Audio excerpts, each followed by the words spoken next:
achieving much higher rank. But he was not, in other ways, a disappointed man. There was the great solace of his happy marriage, of the child his wife Eloise had borne him, of his house. There was no other place he might more happily have lived than beneath the slated roof of its 3 grey stories, the stones softened by the white woodwork of the windows, and the delicate fanlight above a white hall door. Flanking it on its right was the wide, high archway of a cobbled yard, with cobbled passageways leading to an apple orchard and a garden.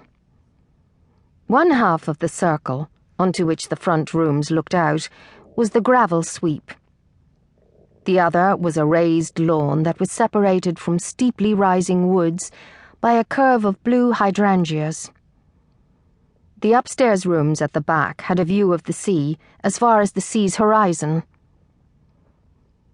The origins of the Gaults in Ireland had centuries ago misted over, previously of Norfolk, so it was believed within the family, although without much certainty.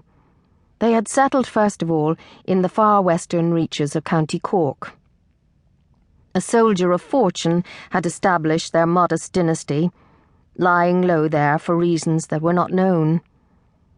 Sometime in the early 18th century, the family had moved east, respectable and well-to-do by then, one son or another of each generation continuing the family's army connection. The land at Lahardane was purchased. The building of the house began.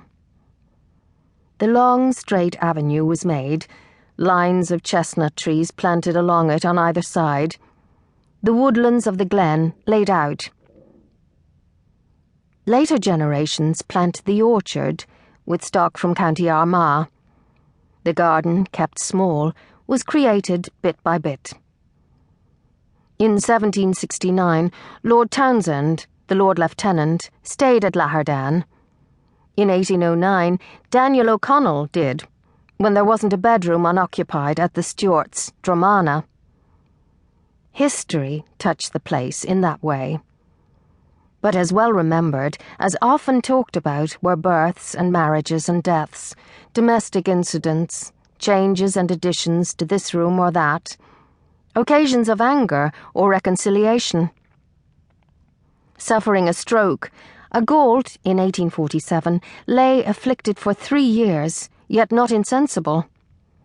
There was a disastrous 6 months of card-playing in 1872, during which field after field was lost to the neighbouring O'Reillys.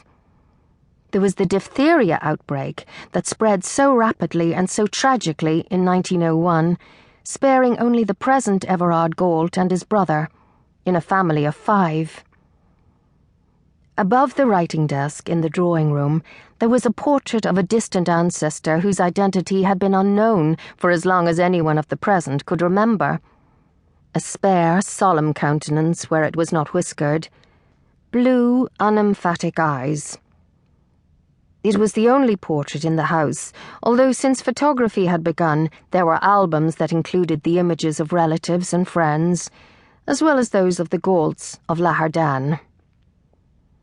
All this, the house and the remnants of the pasture land, the seashore below the pale clay cliffs, the walk along it to the fishing village of Killoran, the avenue over which the high branches of the chestnut trees now met, was as much part of Everard Gault as the features of his face were, the family traits that quite resembled a few of those in the drawing-room portrait, the smooth dark hair.